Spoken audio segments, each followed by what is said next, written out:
Merci. Nazo pesa sou bande kombote o tokana ke tondokuta na bino ba journée à réflexion. D'où n'engana zonga la réflexion na biso ya ba question posée la fois dernière sur d'abord la monnaie et sur Mambotali ba élection en 2023. Parce que thème na biso lelo ya réflexion est sur la rétrocommission. Rétrocommission o tokaki ba sangonango e beléao ki moyibi le lenga détournement ya mbongo na mboka. Na Mambotali mbongo ba congolais bazo ignorer que mboka na biso et comme na série moko na tango ya Zaïre na 3 chiffres o tali bongo d'évaluation mawa mingi parce que mbongo na mboka na biso na Mambotali misolo ezango na pasi oyo tango to sali ba analyste o ba sali économie ba économiste ba ko pesa biso lo lenge nini ba bi dépréciation monétaire lo lenge ni mbongo esili valeur na mboka na biso et bani ko si la valeur le loté ba mitungisi pe mona mokalo loté dépréciation ya mboka na biso et bandi depuis à l'époque ba sili biso ba époque misato époque ya liboso ba sili biso époque ya Kabila le père tango akomaki na pouvoir à Laurent Désiré Kabila na Mambotali misolo abanaka na dollar $1 tango asali makama misolo na ye $1 et bané ko valoir 1,30 francs. $1 1,30 francs.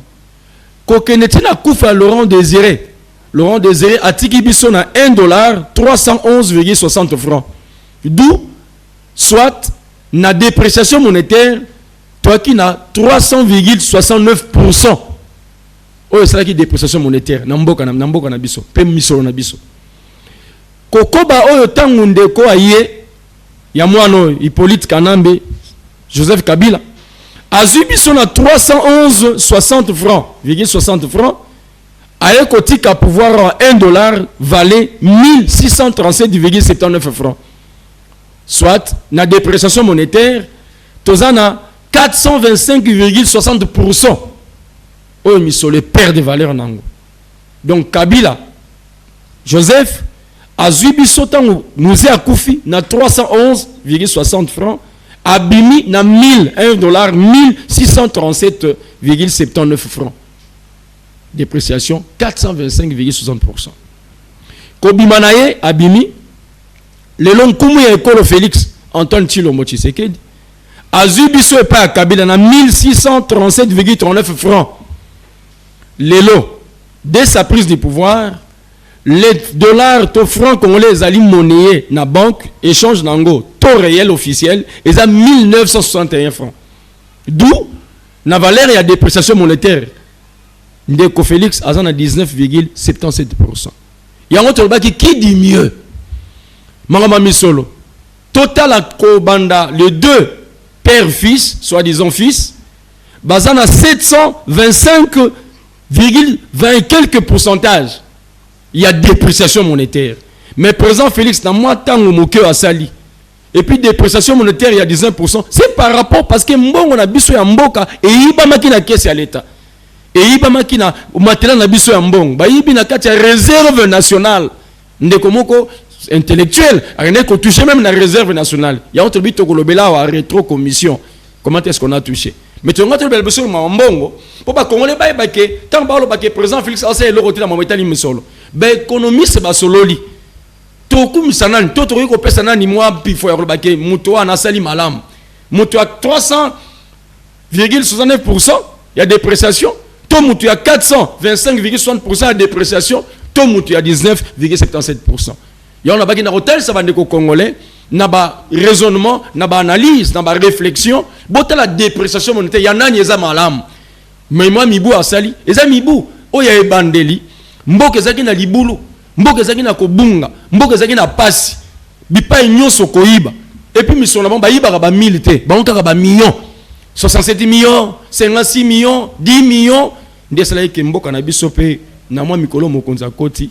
Et tout misama na ma dollar mais à stabiliser stabilisation nango c'est par rapport na maso tozo bet be économiste babi ke ba sala pour que mbongo efa na malamu to simba ngompe malamu pour sima mikolo congolais pe a sourire a seka mboka na mbongo na biso efanda le franc congolais mbongo mboka na biso nena lo balikambo ya etali ba élection bande ko posaki na deux sujets oh la fois dernière tonga to le belabilo tozaki na émission mangonga na émission na biso ngonge silaki Il y a un abandonné comme élection. Toujours quand on que 2023 que UDPS a zobanga ba élection. Tout mo kondi fati béton de Dieu a zobanga ba élection na 2023. Mais pour tout que ne ba élection, mo kondi asenga ki ke ba élection pour tout que na ngoto ke na ba recensement, enrôlement, na identification. Et que senga biso mwa ngonga, UDPS n'a pas peur des élections. UDPS 37 ans en lutte à bang élection na mutute pour tout que ne pas élection na nani. Total la paix en face na biso nani ngwa otali baya toli bende. Aoya na quel bilan? Aoya na lolenge nini, aoloba nini, azana langage nini? Liboso ya mokonzi. Mais mokonzi abi pour que l'élection malamu. To sengi ba élection ana, ba identifier biso. Ba recenser biso, toza boni na ekolo. Banani baza ba vrai congolais, ba congolais authentique. Banani baza ba paya. Pour que mon paya moko te a dérangé biso pendant période de l'élection. Et ça m'a pena que ba congolais ba poni mokonzi mboka na bango. Ba ponzi nkumu ya ekolo. Yango biso 2023 ndeko ce qui bande ko ba sala banalise ko ba ke eko glissement ko zala tout le bien par rapport na ba recensement na ba enrôlement. Mais tout le but est que on a peur des élections. Les autres ont peur des élections parce que ba mususu bazana bilan ko lo bate ba ko lo banini. Nous avons passé une période où il y a un chantier. Tu as une révolution de la modernité. Modernisation même, il y a révolution. On peut savoir le langage baroloba. Mais biso, tu as un langage facile. Hein? Un langage codé. Mon temps, on a un chantier mitan. Ah, dans le dictionnaire, on a dit chantier, c'est une œuvre inachevée. Donc, tu as dit que nous avons un misala mitan, mais ils ont inachevé. Pour ils ont un chantier. Ils ont un tolé en onan. Et comment on a pas misala non facilité. Tout le monde si maintenant modernisation, révolution de la modernité.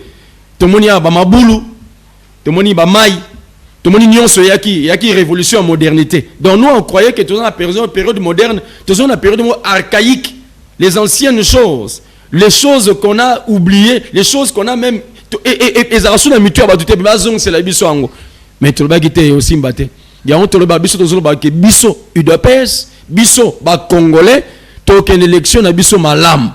Donc l'élection na biso baye ba biso toza ba solo bana mboka to toza solo ba pa pour so ba pa bazali ba cause parce que makambo ya mboka ya Congo etali ba pa penza te oza makambo etali ba élection li mpa moko ko voter muto azate mpa ko fa na ye nous sommes un pays hospitalier to refan sabino wa pa so boya na ba collaboration na kati ya ba relation bilatérale relation multilatérale to refanda parce qu'il y a toujours bon voisinage ko zanango mais etali élection to ye ba congolais bazaboni motango na bango zali boni banani ba okene ba élection parce que tout le monde n'ira pas voter ba mineur ba voter raté bana mike ba voter raté ba major de ba okene élection ba zaboni ba major ngo 4 millions 5 millions 6 millions tant que toye ba tebi que quota sur les tel tout ça na mamwana et puis une élection en balo mokonza mo kalinga ke zala ndenge ezalaka na molongo mobimba élection à 2 tours pour dire premier tour to kende wana deuxième tour les deux challenger ba okutana parce que ba otikaka bango mibale nde ba koleka na débat contradictoire yango ko sekeza côté pour débat contradictoire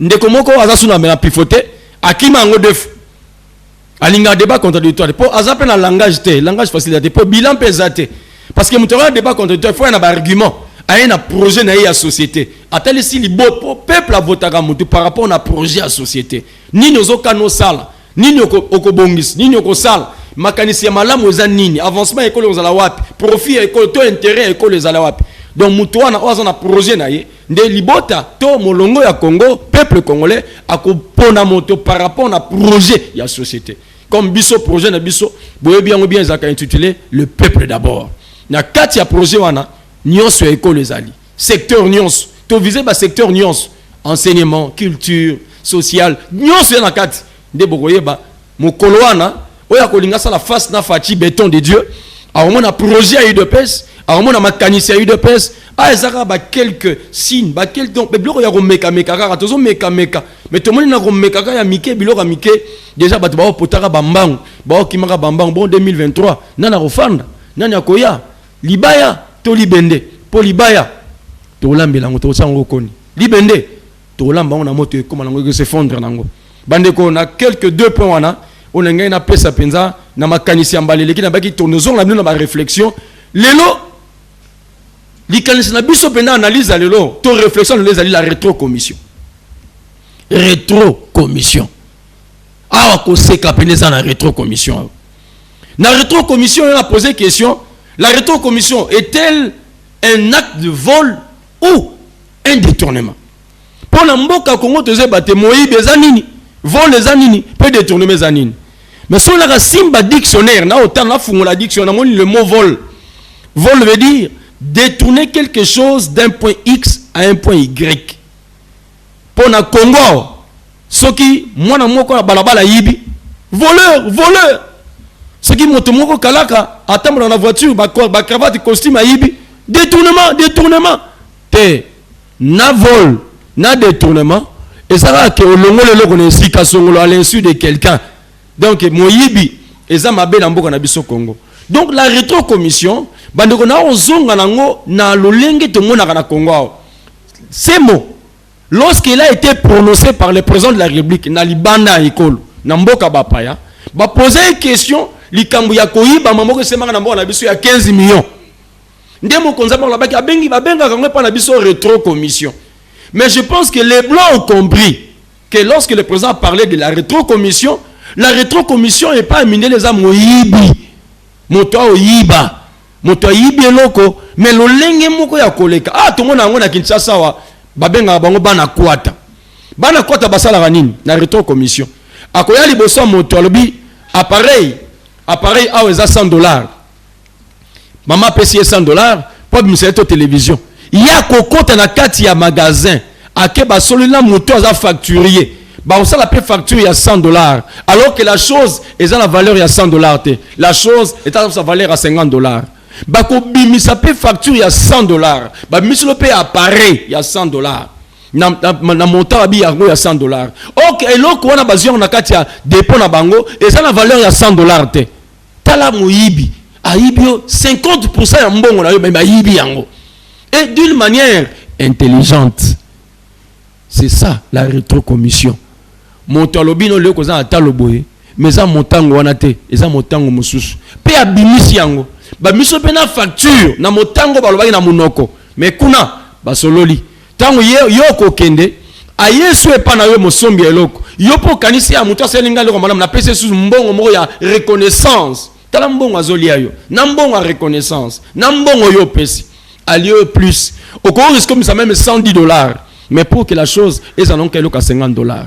Il y a kozonga simatango yokei akozonga na boutique wana akoye pa moto basola ki $50 na bon bakaboli yango donc balie yo na 120 to ba meli yo misolo langage ba kinois ndeko mais to yo komona na Congo na biso ndeko moko par rapport na rétrocommission alobi d'abord il y a un intellectuel l'intellectualisme congolais. Intelligence nakati y compris. Akoloba na biso na lolendo nyonso.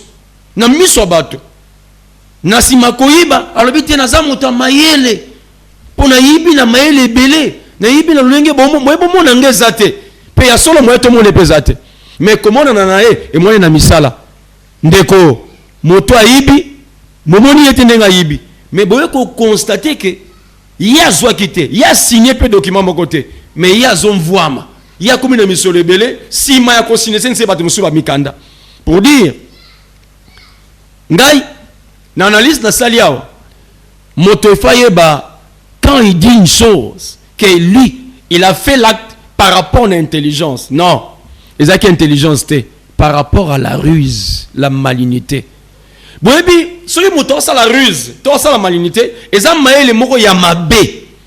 Dans la Bible, lorsque le diable a pas à moi sur Ève, avec une intelligence, avec une ruse, mais les mots yamabe, abalousaye nzela, contourner nzela, on zamba pesa moto, tout ça, que si tu manges, tu mourras.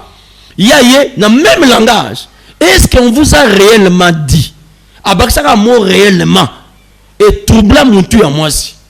Te mukolo boko simba boko lia boko malokola banzambe boko malokola nzambe ok maele mabewana allait amener l'homme na chute. C'est de la même manière que tant vous soyez mis boso batebi ngaza ente olala bakena za rusé na yibi mbongo na ndenge ya maele mabe ya lobi azali intellectuel, il a l'intelligence. Il y a même ndeko moko ya juge alobaki oui le lenge ya détournement oyo rétrocommission yo et salamaki détournement d'intellectuels. Babulungisi mbongo, balongoli mbongo esika moko songolo na esika moko songolo na mayele ya mabe. Ba détourner yango. Na batu moko baza na mayele, na ruse, na malinité na mitu na bango. Kasi motande ko bosana kike ce que le bipo za intelligent, oza na portion ya likambo ko songolo. Or que motona mokili faut zaner na boania parce que la sagesse est composée d'intelligence, na réflexion, na discernement, na compréhension. La sagesse est composée na ba élément wana. Mais motosa na élément moko. Abosani ke tant ya zaka na intelligence, bato baza na boania, bazo comprendre ye. Bato baza na boania, ba réfléchir likolo na oya osal. Bato baza na boania, bazo mona, ba discerner na moto yo intelligence ya mabe eza na kati wana. Il a oublié qu'il était en face des sages. Les sages ont compris. Il y a un de comment là-bas qui est quoi toile d'araignée. Biloko nyo sezé au kangama, mais moutazo bénéficier nango, nkolo toile. Bande kolanga congolais. Likambo ya rétro commission. Eza likambo ya pasi. Na obo yotanga kombo. Na obo yana leze. Na obo yana loba na bikaka moto loba ki yango ne azali. Moto asala ki likambo pe azali. Lelo ebele bakoya ki na piège parce que c'était na langage na ye. Bokomona ke moto ya mayele wana utilisait toujours un langage que ezaki na motindo ya moto mokonzi ya mboka biso ba auto défendre mokonzi ya mboka talibi est-ce que ya solo mokonzi ya mboka ko kota na makambo ba solo ya bosoto ete libota na yeba nyoko mabamo na pasi bato bazwa mbongo bali ya mbongo au détriment même ya population tobite totalango malamu ndete ko réfléchir donc mayele o mutaloba kaza mayele nzoka ndi azana rusé mayele ya mabe pour mayele ya mabe et ça que mutope amon s'appelle na makamone mabe sima mikolo ko monana tala sima mikolo oya asala ki na kuku e baki na poisse pe libota mo molongo ya Congo toye ko mona yango to monya ngo na lolenge nini misala yango pe mon samaki tangu bayeli boso na bato tala bayanga naki oya lobi na yebi yote o pa lobi na yebi yote sima nango ko samba kolobaloba toye ko mona ke bayebani na bango pona nini bato bayi ko sala ba témoignage to bato bayi ko tatola bayi ko mona ke bato e bakutana pena suka nango to ko mona ke bato ya mayele mabe ba soaki confondu bakotaki na iki et comité ezali kaka minute misato apam et kaka minute mitano apam ali to solaki yo likambo ya bankota ba millions yo solango na 3 minutes 57 millions 600 to 56 millions 700 o solana 3 minutes tala mayele mabe pourquoi misole bimaki nango misole kendaki pe sike kendaki pe yebani mais musala pe sala kinango e mbone yo muso bato misole kenda poche ya bato ya onto baki misole ya mode ya leta ezaka misole bato te misole ya kita ekolo to kita ekolo eza misole ya ekolo pona kosunga libota mobimba mais moto comme ça te misole ya communauté eza misole ya poche na ye moko propre ndia bana ko kabola yango akabola tala ndeko na biso mosusu mopaya tango azo samba ake musika alobi ke misolo na mutala nango te peu importe eza yaye yango zo kabela ngo bato te misolo zaki ya mboka Kongo sala misala ya mboka Kongo soki rémunération soki kot mbongo na ye akozona mais misala liboso monana misala bon te ya okabola ka mbongo lokola nguba misolo ya mboka na biso ndeko na ona laki na koloba miso mokola lelo yaki ya dépréciation ya ezali rétro commission ndenge nini mbongo moto akolongola ngo non pas na intelligence mais na ruse pe na malinité na osenga bino merci na bao balandi biso mbala sima to ya susa likanisi mususu ya koloba pona oyo tali bongo mboka na biso Congo nde na otonda na osanga matondi te na loba merci na oya biso ndeko na biso Francis ozali na montage pe na régie na bandeko nyonso ba cameraman na ndeko na biso pe Ousmane oya pesi biso opportunité ya kolekaka liboso na bino koloba na biso sango ya mboka na biso na kanisi na suki lelo awa mbala simatoro ya sukuta na bino mbote na bino nyonso bandeko ya Congo Afrika molongo mobimba pe na bandeko ya Amerika a Europa onso bolanda biso tika tinzama pambola bino mbala simali tokutani bye bye.